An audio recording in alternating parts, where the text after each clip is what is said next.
All right, it's a trend that's getting more popular. More and more Americans say they'd like to move away from the United States permanently. Yeah, well, new this morning, what's behind the trend and what it really takes to move to another country. For the first time in years, the United States is experiencing what's known as negative net migration. The Brookings Institute says the number of people moving out exceeds the number moving in. One of the top reasons why I got my family out of the United States was for our safety.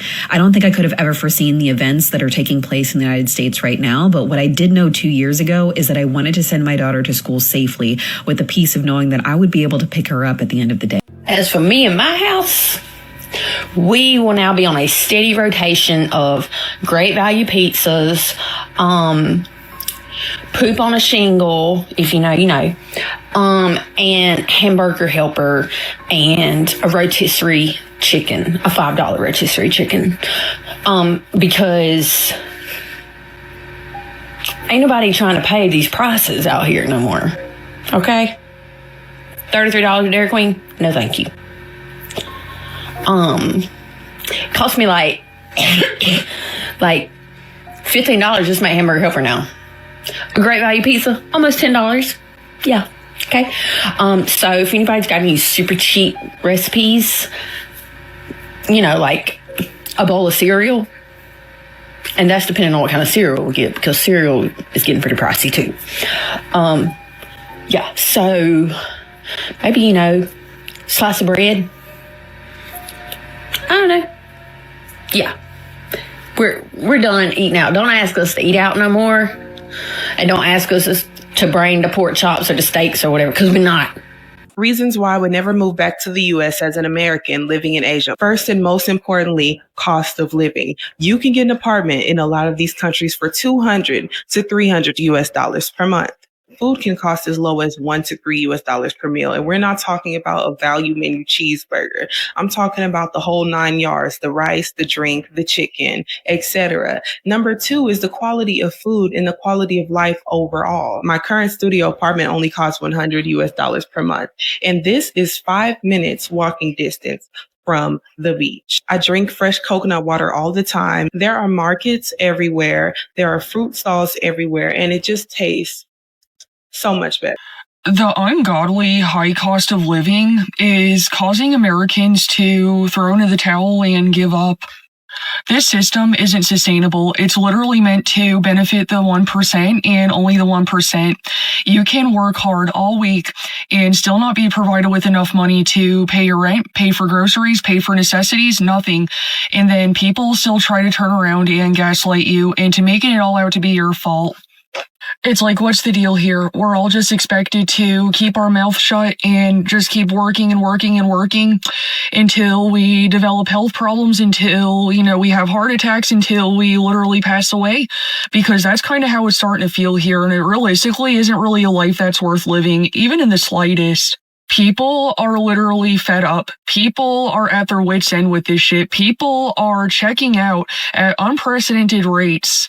And instead of showing empathy, instead of showing compassion, instead of showing the slightest bit of humanity, all a lot of people really know how to do anymore is kick people while they're already down. I'm not really sure what's happened to America, but it's absolutely nothing to be proud of anymore. I moved from the U.S. to Thailand, and here's one of the reasons why. U.S. healthcare. Healthcare in the United States was one of the biggest reasons why we ended up leaving the country. Here's the best example. When we had Liam, we got a bill for labor and delivery, which was around $50,000. $50,000. And it was well over our annual salary at the time. But when we had Karis here in Thailand, the bill for labor and delivery was only around $3,000. And that was at one of the nicest, most expensive hospitals in Bangkok. It's really not reasonable or normal to pay the outrageous healthcare expenses that you pay over in the U.S. Because over here in Thailand, we have better affordable healthcare, and we're in a country that a lot of Americans consider to be a third world country. It's a serious problem that the U.S. is facing, and it was a big enough one that we decided that the best option for us was actually to leave the country. Because I wholeheartedly believe if you can't afford the healthcare in the country that you live in, you can't afford to live in that country. These are like $30 a pack. Unbelievable. Gotta be effing kidding me. This is what I used to pay for my medium-sized coffee. This is the small can now. This is my... Are you serious? I want to show you something that's actually blowing my mind right now. Hold it a second. $12 for some ground beef. Are you $6.29 for that? For 1 pound of beef? Not to even mention, look at the lean and fat ratio. What are you talking about? I swear that used to be half the price. I wanted to buy cook a roast this weekend, but look at the prices. $35. $33. Everything costs too much. You can't afford it. What's shameful is now you have other countries around the world reporting this about us. A record number of Americans leaving the United States, once known as the land of immigration. America is now witnessing a wave of immigration. It's a shift not just seen since the Great Depression, but also for the first time in decades. More Americans are moving out than moving in. A striking demographic shift is unfolding, one that's not been witnessed in 250 years, in fact. In 2025, the United States recorded net negative migration. Just another reminder of why I will never move back to America. I've been living in Thailand for over 2 years now, and whenever people ask me if I will ever move back to America, especially now that I have a young son, I have a 7-month-old son, and they ask, with the public school, the education's better and this and that than it is in Thailand, and I couldn't care less. I really couldn't. I don't think most Americans realize that most places in the world don't live like that. I've been through some situations in my life when I was in America. I mean, I had situations where I had pew-pews pressed to my head and I was in crowds when they went off and, just situations. And so maybe I'm a little bit more tainted than someone who hasn't been through those things. But, it took me probably 6 months of living out here full time and going out in public all the time and being around people to shake this underlying layer of stress and anxiety that I believe almost every American has and doesn't realize they have. And it's a combination of everything. It's a combination of the things that are actually happening, right? Because those things aren't fake, they're really happening. And it's a combination of how the media portrays it, how they push it, the division, the narratives that are cast upon everyone throughout social media and the news outlets and all these things. Living here in Thailand, I just don't even think about it. When we go to the mall, when we go to a festival, when we go to a public place, when I think about sending my son to school here in a few years, it doesn't even cross my mind. And that to me is worth whatever effort, price I have to pay to be out here and not go back. And Thailand's not even in the top 3. It is in the top 10, but people have different reasons for wanting to leave. But this is bad when you leave your own homeland. Number of U.S. expats in European countries is on the rise. Fox's Alex Hogan explains why an increasing number of Americans are leaving the U.S. behind. Americans are moving to Europe in growing numbers. It's the largest group coming that wants to relocate for a better life. Relocation specialists say Americans right now are pointing to the same 2 problems. Safety reasons and for politics reasons. Our Boston market had a mass shooting. The local pizza place that I went to on a regular basis had a mass shooting. Brian and Janice say they left their home in Washington, D.C. for a more affordable and safer life in Portugal. I don't fear for my life here. Politics back home also came into play. There's nobody good to vote for. There's nobody who's going to help the country. According to Eurostat, the number of U.S. citizens moving to the European Union first spiked after the 2016 election. Relocation companies tell Fox that trend really kicked off in 2020. We anticipate with this coming elections that it becomes even more, relevant for people to act on it. People like Wesley Tan, who moved from L.A. to Poland. Having the flexibility to be able to leave and move to another country if you want is very powerful. In 2022, the number of U.S. citizens relocating within the European Union climbed by 28%. The majority of Americans are moving to France, then Spain, Germany, the Netherlands, and then Italy. But some smaller countries are making big waves for what they can offer. 79-year-old Linda Corin from Santa Fe, New Mexico will move to Portugal at the start of April in hope of a California-like retirement without the West Coast price tag. There's no longer a minimum age. Where I am, you see 18-year-olds working here remotely and those who don't work remotely. You see people in their 80s and 90s moving here. People are just going to do what is better for them, and they should. Yo, I haven't been to Chipotle in months. I thought all this like portion shit, you know, I felt gypped before, right? Like we've all felt a little gypped because we feel like we deserve the big old scoops from the olden days.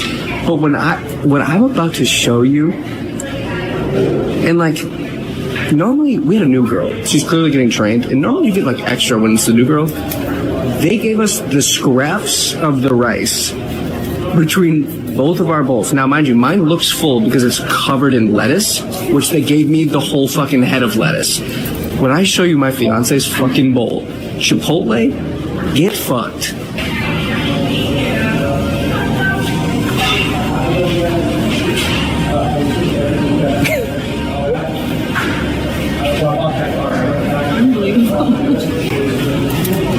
If I can't even show you, like, hold on, I'm actually gonna have her. Well, you're not gonna stir it, are you? I'm gonna have her stir it and show you how fucking no rice there is, or no chicken or anything in there is.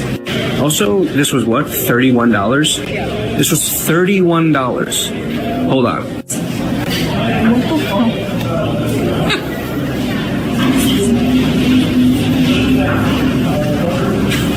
Like, you're already at the bottom of the bowl. Like, literally? I just paid $37 for 2 of these grilled chicken small Caesar salads. Emphasis on fucking small. Do I have jerk off written on my forehead? Then I had to fucking make the automated tip decision, and I chose 20%, not realizing I circled the most. So I paid after tax about $49 for 2 grilled chicken Caesar salads. Delicious, by the way, from a place I usually go to. They're not gonna see me again, probably till tomorrow. Paying almost $50 for 2 grilled chicken Caesar salads in this economy is fucking beyond crazy. Am I going to continue eating uncontrollably? Absolutely. Where the fuck are they getting these chickens from? Fucking Poland? Why the fuck are they so expensive? Okay, I'm fucking eating fucking $45 chicken breasts. I find this guy humorous. He's funny. But, you know, when you go out to eat, you see the menu price, so that's your option. You could have went to the supermarket, but I get it. Right now, PepsiCo, it's actually going to slash prices by up to 15% on some of their salty snacks after sales plunged and the company missed internal revenue targets for 2 years So the idea they learned that if we charge people $7 for a bag of Doritos, they won't actually buy those Doritos? Is that demand destruction? It's exactly what it is. Dorito demand destruction? Yeah. Did they have to put this into Claude to figure this out, or like a spreadsheet? So there is the willingness to pay did not go to $7 for a bag. Huh. Now it's $8.59, but look like what it used to be. It was $7.69, but wait. Before that, $3.79. $27 for toilet paper. Think about that. Look, I know I'm a frugal fuck, but when the fuck did cereal start costing $9 motherfucking dollars? Look. $10. $10 for a 12-pack of soda. That's all the brand. $9.29 for 6 candy bars? Are you out of your mind? Oscar Mayer, it's $8.29 for beef fucking bologna. Man, ain't no fucking way for a 50-cent honey bun. They want $2.29 for $11.49. $48.47 at Sam's Club for 4 steaks. Yeah, the media is a consumer too, so company's going to charge you what you're willing to pay for it, so stop paying for it. Tell me why. I just had to Klarna a Sam's Club order. I got 7 items and paid $80 effing dollars. Like, this is what I bought. Just that little itsy bitsy box. And you're telling me that I spent $80?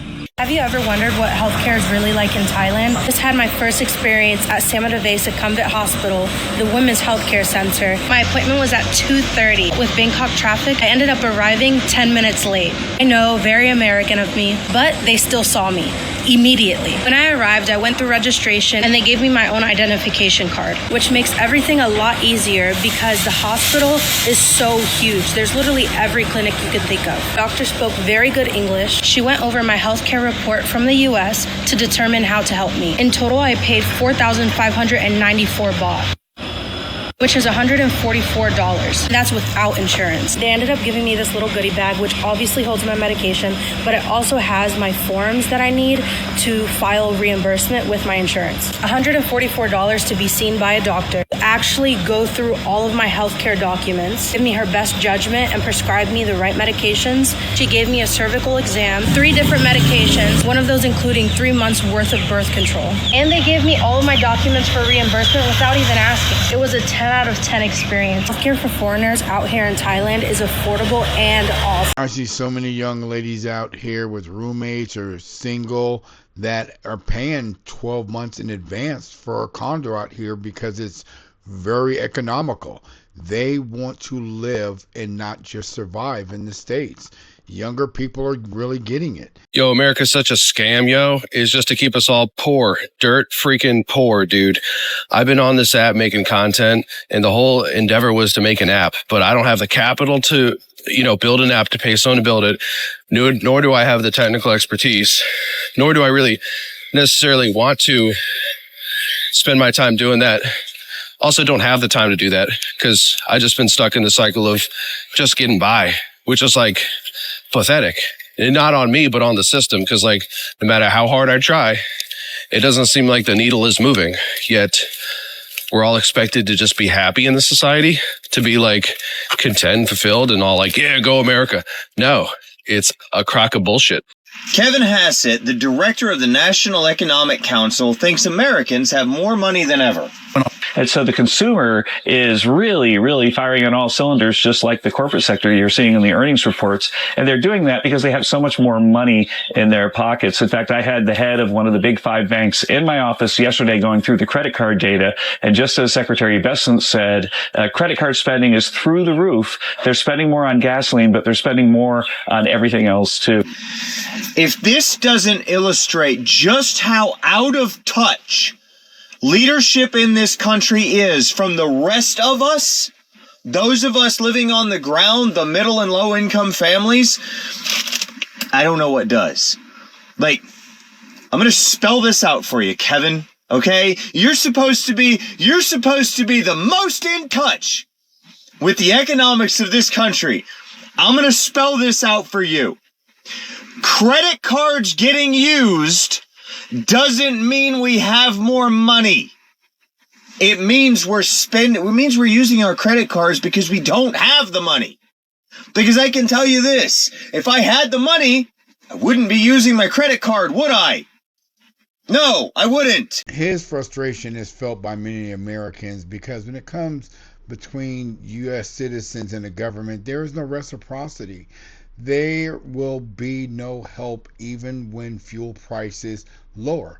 You're going to be living the same quality or lack of quality of life as you did before gas prices were high. Well, here we are. It's Friday, and we are just literally minutes away from the border to Canada as we flee the U.S.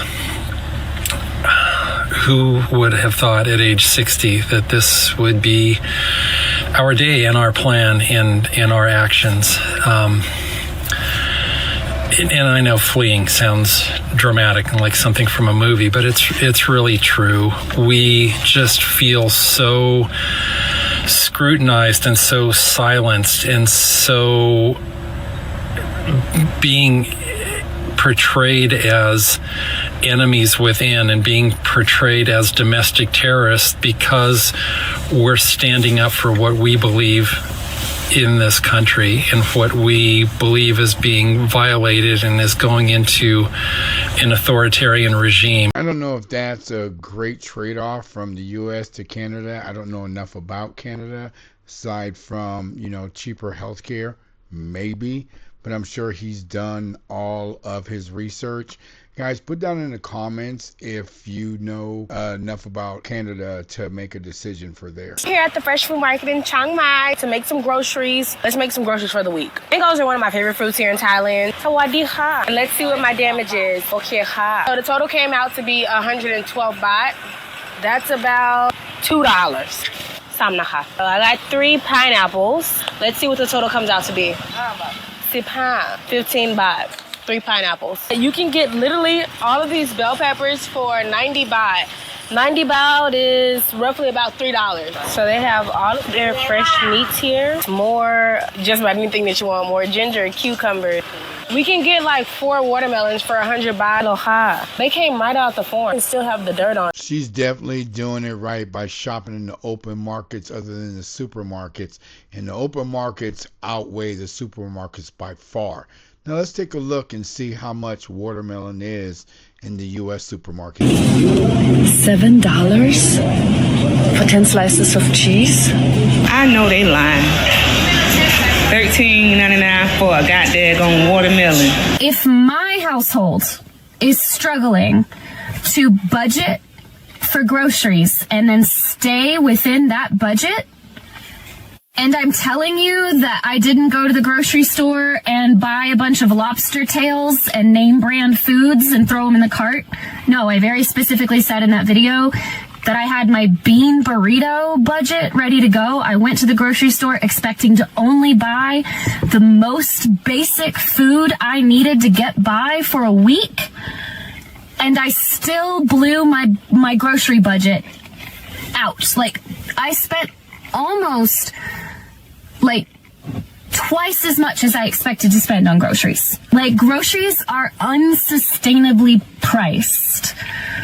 If I am struggling to buy groceries with 2 full-time adult incomes at my disposal, and I'm struggling with the rising cost of food and being able to balance my budget, being able to save the money that I need to save for emergencies, for retirement, for my health, right? Save the money that I need to save and also live today, that they're not like those things are not compatible. They're not sustainable. And if I'm struggling, what is a senior on fixed income doing?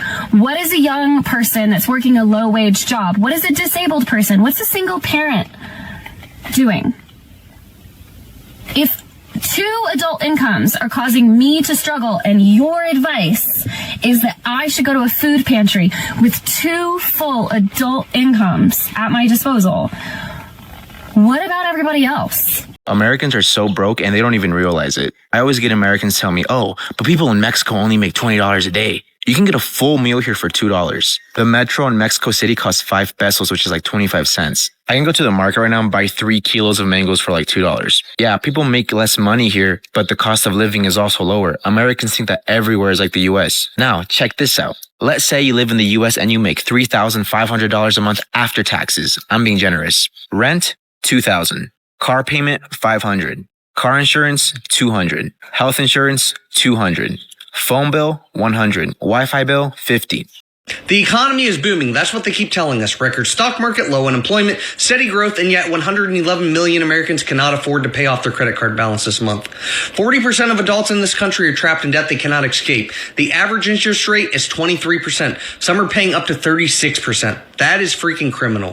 Think about that for a second. You could walk into a bank and get a personal loan for half the rate.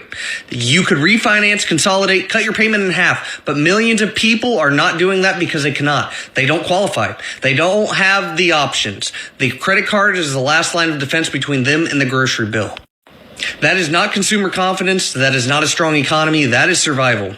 We have been told for years that things are getting better, that inflation is under control, the wages are catching up, that the worst is behind us. But ask the family putting groceries on a credit card at 23% interest. Ask the parent choosing between the electric bill and a prescription. Ask the worker who got a 3% raise while rent went up 15%. The numbers on the screen and the numbers in the bank account are telling 2 completely different stories. And here's the part nobody wants to say out loud. This is not one administration's fault. It is not one party's fault. This has been building for decades. Wages stayed flat. Costs kept climbing. Credit card companies kept doubling their profit margins. A financial system was quietly redesigned to take more from the people who can least afford to give it. And we can argue all day about who made it worse and who made it better, but the real question is simple. Who's actually going to fix it? Because at least at this point, 111 million Americans cannot keep waiting. It's understandable that some Americans are very irresponsible with their credit cards, but this is a new world when Americans have to use their credit cards just to eat because they don't have it in their savings or have no funds on hand. And when it comes to prices, I do not know the prices that are in the supermarkets or anything any longer because I've been out here for a year and a half. You're going to have to let me know, are these exaggerations? Oh, is it just me or does America just feel like a big ass movie theater snack fucking bar? Like just going to the grocery store is like being in a movie theater and buying snacks. Like that's how fucked up the economy and pricing of everything in the fucking country is, dude. Is it just me or does it feel like that? Because I'm like appalled at the audacity of the prices of literally every single thing in America, all of it. It just seems like the amount of like money you need to spend to get like what you want here and like feel fulfilled and like good every day about like getting the things you want and doing the things you want to do to feel good. It's like the cost is too high. Like the amount of work or money or whatever effort needed to get the bare minimum shit to not feel stuck or something is like too crazy, bro.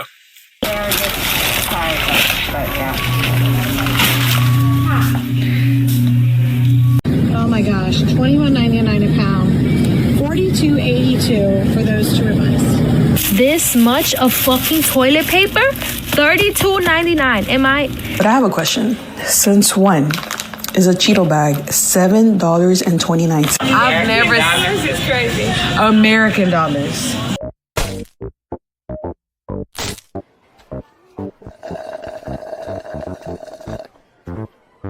Don't wait to live your life. You see what they say? $1.25 for corn each. I have never ever seen one piece of corn cost $1.25 each. And then I was scanning some more. Lemons, 64 cents each for one lemon. It's actually 64 cents.